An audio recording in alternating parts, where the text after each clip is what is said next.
በርካቶች የቤት ባለቤት ያደረገው ሜሪት ሪል ስቴት በኮሪደር ልማት ማሸበረቀችው በመሃል ፒያሳ ለመጨረሻ ዙር ለሽያጭ ባወጣናቸው 15 ቤቶች በካሬ 73 ሺህ ብር ብቻ እየሸጥን ነው። ውብ እይታን ከነፋሻማ አየር ጋር የያዙ ቤቶችን በአራራ ፓርክ እንዲሁም ወዳጅነት ፓርክ ፊት ለፊት እየገነባን በሚገኘው ዘመናዊ መንደር ውስጥ ምቹ በሆነ አከፋፈል 100% ለሚከፍሉ ደንበኞች 30% ቅናሽ የተደረገባቸውን ባለ 1 መኝታ በ3.6 ሚሊዮን፣ ባለ 2 መኝታ በ5.8 ሚሊዮን፣ ባለ 3 መኝታ በ8.4 ሚሊዮን ብር አቅርበናል። በግንባታ ሂደት መክፈል ለሚፈልጉ ደንበኞች በ10% በ514 ሺህ ብር ቅድመ ክፍያ ጀምሮ ቀሪውን 60% በግንባታ ሂደት የሚከፍሉት እንዲሁም 40% ባንክ ብድር አመቻችተንልዎታል። መንደራችን በቂ የሆነ የመኪና ማቆሚያ፣ የመዋኛ ገንዳ፣ የልጆች መጫወቻ ስፍራ፣ ጂም እና ስፓ ያካተቱ ናቸው። በመሃል ተክለ ሃይማኖት ከ20 ካሬ ጀምሮ የንግድ ሱቆችንም እኛ ጋር ማግኘት ይችላሉ። ሜሪት ሪል ስቴት የታመነ ንብረት። የተፈራው ሆኗል። ኒኩሌር የታጠቁ የሰሜን ኮሪያ አውዳሚ ሚሳኤሎች በምስጢር የባህር መስመሮች ተጉዘው ኢራን ምድር መግባታቸው ተረጋግጧል። ኪም ጆንግ ኡንና የቴህራን አገዛዝ በድብቅ የሸረቡት ጥምረት ፍሬን አፍርቷል። ሩሲያ በበኩሏ እጅግ ዘመናዊ የተባሉትን የአየር መከላከያ ስርዓቶችን ለቴህራን በማስረከብ የኢራንን ሰማይ ለማንም የማይደፈር ምሽግ አድርገዋለች። ፓኪስታንና አጋሮቿ ጦርነቱን ለማብረድ ለተቀን በሚደክሙበት በዚህ ወሳኝ ሰዓት ዓለምን በሳት የሚያጥለቀልቅ የጦርነት ነጋሪት በድጋሚ ተጎስሟል። ፕሬዝዳንት ዶናልድ ትራምፕ የሆርሙዝን ሰርጥ ካልከፈታችሁና የሽብር ተግባራችሁን ካላቆማችሁ አሜሪካ እስካሁን ዓለም አይታው የማታውቀውን የኃይል እርምጃ ትወስዳለች፣ ኢራን የምትባል አገርም በካርታ ላይ እንዳትኖር አድርጋለሁ ሲሉ በመላው ዓለም ፊት ዝተዋል። ነገር ግን ኢራን ምላሽ የሰጠችው በቃላት ብቻም አይደለም። የዓለማችን የነዳጅ መስመር የደም ስር የሆነው የሆርሙዝ የባህር ወሽመጥ ለጊዜያዊ ተኩስ አቁም እንኳ አንከፍትም በማለትም ዘግታለች። ትራምፕ የኢራን መንግስት ማብቂያው ዛሬ ነው በሚሉበት በዚህ ሰዓት የሰሜን ኮሪያ ሚሳኤሎች በአሜሪካ የጦር ሰፈሮች ላይ የእሳት ናዳን እያወረዱ ይገኛሉ። በሌላ በኩል እስራኤል በሶስት አቅጣጫ ተከባለች። በሰሜን የሂዝቦላ ሮኬቶች፣ በደቡብ የሁቲ ሚሳኤሎች፣ ከምስራቅ ደግሞ የኢራን ድሮኖች እስራኤልን የጦር አውድማ አድርገዋታል። ኢራን በከፈተችው አዲስ የጥቃት ማዕበል የእስራኤል ከተሞች ሲናወጡ ውለዋል። የሰሜን ኮሪያ ሚሳኤሎች የአሜሪካን ፓትሪዮት መከላከያዎችን ሰብረው በመግባት የአሜሪካን የጦር ሰፈሮችን አመድ እያደረጉም ይገኛል። አሜሪካና እስራኤል በጥምረት በፈጸሙት የአየር ድብደባ የኢራን አብዮታዊ ዘብ የደህንነት አዛዥ ቢገደሉም ኢራን ግን እጅግ የከፋ አጸፋ ይጠብቃቸዋል ስትል የሞት ማስጠንቀቂያዋንም አስተላልፋለች። የትራምፕ የጊዜ ገደብ ሊያበቃ ጥቂት ሰዓታት ብቻ ሲቀሩ የአሜሪካ ማዕከላዊ ዕዝና የእስራኤል መከላከያ ሰራዊት በኢራን ውስጥ የሚደበድቧቸውን የኒኩሌርና የኢኮኖሚ ተቋማት ዝርዝርን አጠናቀው ጣታቸውን ሚሳኤሉ ላይ ማድረጋቸውን ገልጸዋል። ፕሬዝዳንት ዶናልድ ትራምፕ የሰጡት የ48 ሰዓት ማስጠንቀቂያ ሊጠናቀቅ በተቃረበበት በዚህ ወቅት አሜሪካ በእውነት ኢራንን ከካርታ ታጥፋለች ወይ የሚሉትንና አሁን ከቀጠናው የወጡ አዳዲስ ሰበር መረጃዎችን በዝርዝር ይዘንላችሁ ቀርበናል። እስከ መጨረሻው አብራችሁን ትቆዩ ዘንድ እየጋበዝን እንደ ሁል ጊዜው ቪዲዮ ላይክ በማድረግ ሐሳባችሁን ደግሞ በኮሜንት መስጫ ላይ በመጻፍ አብሮነታችሁን ግለጹልን። ለሚዲያችን ኢትዮ ፖስት አዲስ የሆናችሁ ደግሞ ሰብስክራይብ በማድረግ ተአማኒ መረጃዎችን ያግኙ። አሜሪካና እስራኤል የኢራንን ከፍተኛ መሪዎችን በመግደል ኢራንን ለመቆጣጠር ያወጁት ጦርነት 6ኛ ሳምንቱን በተሻገረበት ወቅት ቀጠናው አሁንም አስፈሪ የጦርነት ማዕበል ውስጥ ትገኛለች። አሜሪካና እስራኤል ይህንን ኦፕሬሽን ሲጀምሩ እቅዳቸው ግልጽ ነበር። በጥቂት ሳምንታት ውስጥ የኢራንን ከፍተኛ ወታደራዊና የደህንነት መሪዎችን በማስወገድ የቴህራንን የትዕዛዝ ሰንሰለት መበጣጠስና አገዛዙን ማንበርከክ የሚል ነበር። ዛሬ ግን ጦርነቱ 6ኛ ሳምንቱን ተሻግሯል። ዓለም ምስክር እየሆነች ያለችው ደግሞ ለታሰበው ፈጣን ድል ሳይሆን ይበልጥ እየተወሳሰበ ለመጣና መውጫ ለጠፋው አስፈሪ የጦርነት ማዕበል ሆኖ ተገኝቷል። ዋይት ሃውስና ቴል አቪቭ የኢራንን አንገት ደፍተን ቀጠናውን እንቆጣጠራለን ብለው ባወጁ ማግስት ያልጠበቁት ነገር ገጥሟቸዋል። የኢራን መሪዎች መገደል የአገሪቱን ወታደራዊ አቅም ሽባ ከማድረግ ይልቅ በተቃራኒ ሁላ አስጨራሽና ያልተጠበቀ የአጸፋ ጥቃት እንዲቀሰቀስ ምክንያት ሆኗል። አሜሪካና እስራኤል በአጭር ጊዜ ውስጥ እናሸንፋለን የሚለው ፉከራቸው አሁን ጥያቄ ላይ ወድቋል። ጦርነቱ በተቀጣጠለበት ወቅት እስራኤል በ3 አቅጣጫዎች መከበቧ ተነግሯል። እስራኤል ላይ የሚሰነዘሩባትን ጥቃቶች ለመከላከል ከፍተኛ ጫና ውስጥ መሆኗ ተነግሯል። በመካከለኛው ምስራቅ ያለው ውጥረት እጅግ እየጨመረ መምጣቱን ተከትሎ እስራኤል በተለያዩ አቅጣጫዎች በሚሰነዘሩባት ወታደራዊ ጥቃቶች ምክንያት ከፍተኛ ጫና ውስጥ መውደቋ ተዘግቧል። በሰሜናዊ የአገሪቱ ድንበር በኩል ከደቡብ ሊባኖስ የሚተኮሱ ሮኬቶች ተጠናክረው የቀጠሉ ሲሆን የሂዝቦላ ተዋጊዎች ለሚሰነዝሩት ጥቃት እስራኤል በበኩሏ የአየር ድብደባ በመፈጸም አጸፋዊ እርምጃዎችንም እየወሰደች ትገኛለች። በተመሳሳይ ሁኔታ የየሜን ሁቲ አማጽያን ወደ እስራኤል የሚተኩሷቸውን ሚሳኤሎች ግጭቱ ድንበር ተሻጋሪና ቀጠናዊ መልክ እየያዘ መምጣቱን አመላክቷል።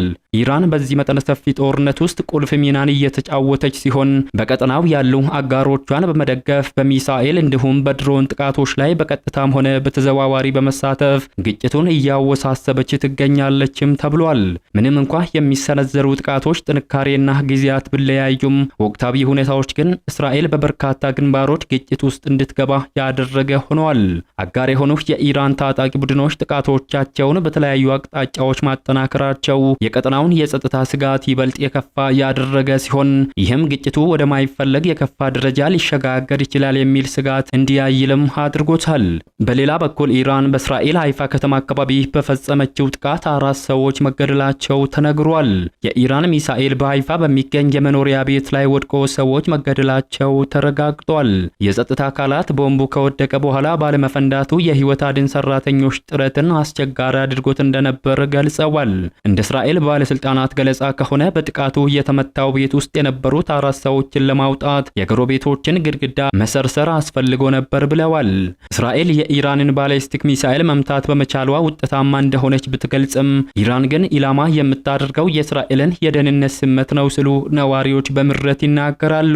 በሌላ በኩል ኢራን በኩዌት የሚገኙ የአሜሪካ ኃይሎችን መምታቷን ገልጻለች። ኢራን በኩዌት ከዚህ ቀደም የደረሰባቸውን ጥቃት በመሸሽ ወደ ቡቢያን ደሴት የተወሰዱ የአሜሪካ ወታደሮች ላይ ኢላማ ያደረገ ተደጋጋሚ ጥቃቶችን ፈጽማለች። የአሜሪካ ጦር ኩዌት ወደሚገኘው ቡቢያን ደሴት ከተወሰደ በኋላ የኢራን ሚሳኤል ኢላማ መሆኑን የቴሄራን ባለስልጣናት በአገሪቱ መገናኛ ብዙሃን ላይ ተናግረዋል። ሰኞ ዕለት የኢራን ካታም አልአኒቢያ ዋና መስሪያ ቤት ቃል አቀባይ በቪዲዮ በአገሪቱ መገናኛ ብዙሃን ላይ ባስተላለፉት መልእክት በደሴቱ ላይ የሚገኙ የሳተላይትና የጦር መሳሪያዎች ተመተው መውደማቸውን ተናግረዋል። ቃል አቀባዩ ኢብራሂም ዞልፋቅር ጥቃቱን የፈጸሙት በድሮን በታገዘ መሳሪያ መሆኑን መግለጻቸውን ሮይተርስ የዜና ወኪል ዘግቧል። አሜሪካ ወታደሮቿን ከዚህ ቀደም የነበሩበትን አርፋጃን የጦር ሰፈር በቴህራን ጥቃት ከደረሰበት ውድመት በኋላ ወደ ደሴቲቱ ማዘዋወሯን ቃል አቀባዩ ጨምረው ገልጸዋል። አሜሪካና እስራኤል በበኩላቸው በጥምረት በፈጸሙት የአየር ድብደባ የአብዮታዊ ዘቡ የደህንነት አዛዥ ዛሬ መገደላቸውን ኢራን አስታውቃለች። የኢራን እስላማዊ አብዮታዊ ዘብ የደህንነት አዛዥ ማጂድ ካዳሚኒ መገደላቸው በአገሪቱ የዜና ማሰራጫዎች በኩል ባወጣው መግለጫ ገልጿል። አብዮታዊ ዘቡ በመግለጫው የደህንነት አዛዡ ዛሬ ጠዋት መገደላቸውን ገልጾ እስራኤልና አሜሪካ ማጂድ ካዳሚኒን ኢላማ በማድረግ ከሰዋል። እስራኤል ለኢራን አብዮታዊ ዘብ የደህንነት አዛዥ ግድያ ኃላፊነቱን ወስዳለች። የእስራኤል የመከላከያ ኃይል በቴሌግራም ገጹ ላይ ባወጣው የጽሑፍ መልእክት ግድያው ለኢራን አብዮታዊ ዘብ ሌላ ከባድ ኪሳራ ብሎታል። ኢራን አብዛኛውን ጊዜ የከፍተኛ ባለስልጣኖቿን ግድያ ስታረጋግጥ የነበረው እስራኤልና አሜሪካ ግድያዎቹ መፈጸማቸውን ከገለጹ በኋላ የነበረ ቢሆንም አሁን ግን የአብዮታዊ ዘብ አዛዡን ግድያ ቀድማ አሳውቃለች። አዛዡ ባለፈው ዓመት ሰኔ ወር ላይ በተካሄደው የኢራንና የእስራኤል የ12 ቀናት ጦርነት ወቅት የተገደሉት ሙሐመድ ካዛሚን ተክተው ሲሰሩ የነበሩ አዛዥ ናቸው። በሌላ በኩል የሆርሙዝ የባህር ሰርጥ በጊዜያዊ ተኩስ አቁም ስምምነት ምክንያት እንዲከፈት ለቀረበላት ጥያቄ ኢራን ውድቅ ማድረጓን የቀጠናውን ውጥረት ይበልጥ አጠናክሮታል። አንድ ከፍተኛ የኢራን ባለስልጣን ለሮይተርስ የዜና ወኪል እንደተናገሩት ቴሄራን ለጊዜያዊ የተኩስ አቁም ስምምነት ስትል የሆርሙዝን የባህር ሰርጥ እንደማትከፍት አረጋግጠዋል። ባለስልጣኑ ኢራን አሜሪካ ለቋሚ ተኩስ አቁም ስምምነት ዝግጁ አይደለችም ብላ እንደምታምንም ገልጸዋል። በተጨማሪም ኢራን ከፓኪስታን የቀረበላትን አፋጣኝ የተኩስ አቁም የሰላም ጥያቄ መቀበሏን ያረጋገጡት ባለስልጣኑ ሆኖም ቴሄራን ጥያቄውን በምትመረምርበት ወቅት ምንም አይነት ጫና ወይንም የጊዜ ገደብ እንደማትቀበልና የሆርሙዝን የባህር ሰርጥ በጊዜያዊ ተኩስ አቁም ስምምነት ምክንያት እንደማትከፍትም ተናግረዋል። ትራምፕ በበኩላቸው ስምምነት ካልተደረገ ለኢራን መንግስት ማብቂያ ይሆናል ሲሉ ዝተዋል። በመካከለኛው ምስራቅ እየተካሄደ ባለው ጦርነት ውስጥ ሌላ ትልቅ ምዕራፍ ሊከፈት የሚችል መረጃዎችም እየወጡ ነው። ዘጀሩሳሌም ፖስት ምንጮችን ጠቅሶ እንደዘገበው ከሆነ የቴህራን አገዛዝ የፕሬዝዳንት ዶናልድ ትራምፕን የመጨረሻ ማስጠንቀቂያ የማያከብር ከሆነ እስራኤልና አሜሪካ በኢራን ውስጥ የሚደበድቧቸውን ስልታዊ የጥቃት ቦታዎች ዝርዝርን አጠናቀዋል። ሁለቱ ሀገራት ከፍተኛ የደህንነት ምክክር ካደረጉ በኋላ በኢራን ውስጥ የሚገኙ የጦር ሰፈሮችን፣ የኒኩሌር መሰረተ ልማቶችና የኢኮኖሚ ተቋማትን ያካተተ የጥቃት ዝርዝርን አዘጋጅተዋል። ፕሬዝዳንት ዶናልድ ትራምፕ ኢራን የሆርሙዝ የባህር ወሽመጥን እንድትከፍትና የተጣለባትን የደህንነት ቅድመ ሁኔታዎችን እንድታሟላ እስከ ዛሬ ሚያዝያ 6 ቀን 2026 ምሽት ድረስ የጊዜ ገደብ ሰጥተው ነበር። ይህ ካልሆነ የአሜሪካ ማዕከላዊ ዕዝና የእስራኤል መከላከያ ሰራዊት ጥቃቱን በጋራ ለመሰንዘር ሙሉ ዝግጅታቸውን ማጠናቀቃቸው ተገልጿል። እስራኤል በኢራን የኃይል ዘርፍ ላይ የሚሰነዘረው ጥቃት የቴህራንን አገዛዝ በኢኮኖሚ በማዳከም ለቀጠናው ሰላም ያመጣል የሚል እምነት እንዳላትም ተነግሯል። ምንም እንኳ በኳታርና በፓኪስታን አማካኝነት የ45 ቀናት የተኩስ አቁም ስምምነት ለማድረግ ጥረቶች እየተደረጉ ቢሆንም የትራምፕ የጊዜ ገደብ ሊያበቃ ጥቂት ሰዓታት ብቻ መቅረታቸው ቀጠናው በከፍተኛ ስጋት ውስጥ ሊወድቅ ችሏል። ፕሬዝዳንት ዶናልድ ትራምፕ ስምምነት ካልተደረገ ለኢራን መንግስት ማብቂያ ይሆናል ሲሉም አስጠንቅቀዋል። ኢራን በበኩሏ በሲቪል ተቋማት ላይ ጥቃት ከተፈጸመባት እጅግ የከፋ አጸፋ እንደምትመልስም ዝታለች። ፕሬዝዳንት ዶናልድ ትራምፕ አጸያፊ ቃላት በታጀበ ጽሑፋቸው ኢራን ላይ መዛታቸውን ተከትሎ ቴህራን አሜሪካና እስራኤል በሲቪል ኢላማዎች ላይ ጥቃት የሚፈጽሙ ከሆነ እጅግ አደገኛ አጸፋ እንደምትመልስም አስጠንቅቃለች። ይህ በእንዲህ እንዳለ ኒኩሌር የታጠቁ የሰሜን ኮሪያ ሚሳኤሎች ወደ ኢራን መግባታቸው ተነግሯል። ኢራን ከሰሜን ኮሪያ ባገኘቻቸው ሚሳኤሎች የአሜሪካን ጦር ክፉኛ መደብደብ መጀመሯ ከፍተኛ ድንጋጤን የፈጠረ ክስተት ሆኗል። ሩሲያ በበኩሏ እጅግ ዘመናዊ የተባሉትን የአየር መከላከያ ስርዓቶችን ለቴህራን እያስረከበች መሆኗ ተዘግቧል። የሰሜን ኮሪያው መሪ ኪም ጆንግ ኡንና የኢራን መሪዎች በድብቅ የመሰረቱት ጥምረት ፍሬ አፍርቷልም ተብሏል። ኒኩሌር የታጠቁ የሰሜን ኮሪያ ገዳይ ሚሳኤሎች በኢራን ምድር መገኘታቸው ተረጋግጧል። ይህ ዜና የተሰማው ፓኪስታንና አጋሮቿ ቀጠናውን ለማረጋጋት ሌት ቀን በሚደክሙበት ሰዓት መሆኑ ደግሞ ነገሩን ይበልጥ አስፈሪ አድርጎታል። ፕሬዝዳንት ዶናልድ ትራምፕ ኢራንን ከምድረ ገጽ አጥፋታለሁ ሲሉ ዝተዋል። ኢራን ግን ምላሿን በተግባር እየሰጠችም ትገኛለች። በኩዌት የነዳጅ ማጣሪያዎችና በባህረን በሚገኙ የአሜሪካ የጦር ሰፈሮች ላይ በእሳት ቃጠሎ ተነስቷል። እንደ ጀሩሳሌም ፖስትና ኒውዮርክ ታይምስ ዘገባዎች ከሆነ የ45 ቀናት የተኩስ አቁም ስምምነት ተስፋ ተጥሎበት በነበረበት ወቅት ሩሲያና ሰሜን ኮሪያ ለኢራን የጀርባ አጥንት የሆነ የመሳሪያ ድጋፍ ማድረጋቸው ተዘግቧል። ሩሲያ እጅግ ዘመናዊ የተባሉትን የአየር መከላከያ ስርዓቶችን ለቴህራን አስረክባለች። ይህ ማለት የአሜሪካና የእስራኤል ጄቶች የኢራንን ሰማይ እንደከዚህ ቀደሙ በቀላሉ መቆጣጠር አይችልም ማለት ነው ተብሏል።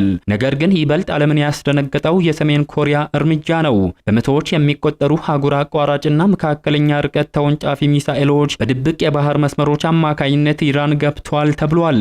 እነዚህ ሚሳኤሎች የኒኩሌር ሐረር የመታጠቅ አቅም ያላቸውና እስከ አውሮፓ አፍንጫ መድረስ የሚችሉ ናቸው ተብሏል። ኪም ጆንግ ኡን ለትራምፕ ማስጠንቀቂያ የሰጡት ምላሽ ኢራንን ማስታጠቅም ሆኗል።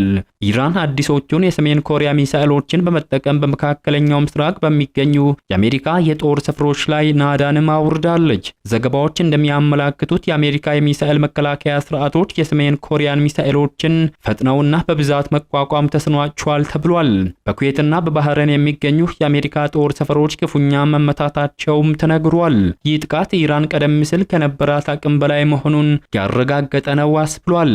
በዚህ ሁሉ ትርምስ መሃል ፓኪስታንና ሌሎች የክልሉ ሀገራት ጦርነቱን ለማብረድ ከፍተኛ የዲፕሎማሲ ጥረቶችን እያደረጉ ነበር። ነገር ግን የሰሜን ኮሪያ ሚሳኤሎች መግባት ሁሉንም ጥረት ወደ ስጋት ቀይሮታል። የሰሜን ኮሪያ ሚሳኤሎች የሩሲያ ቴክኖሎጂና የኢራን ቁርጠኝነት በአንድ በኩል የአሜሪካ ወታደራዊ ጡንቻና የትራምፕ ቁጣ፣ በሌላ በኩል ደግሞ ውጤቱን እያወሳሰበ ይገኛል። የተወደዳችሁ የሚዲያችን ቤተሰቦች ለሰዓቱ የያዝንላችሁ መረጃዎች የተከታተላችሁትን ይመስሉ ነበር። ከሰዓታት በኋላ በሌሎች አዳዲስ መረጃዎች እስከምንገናኝ በያላችሁበት መልካሙን ተመኘን።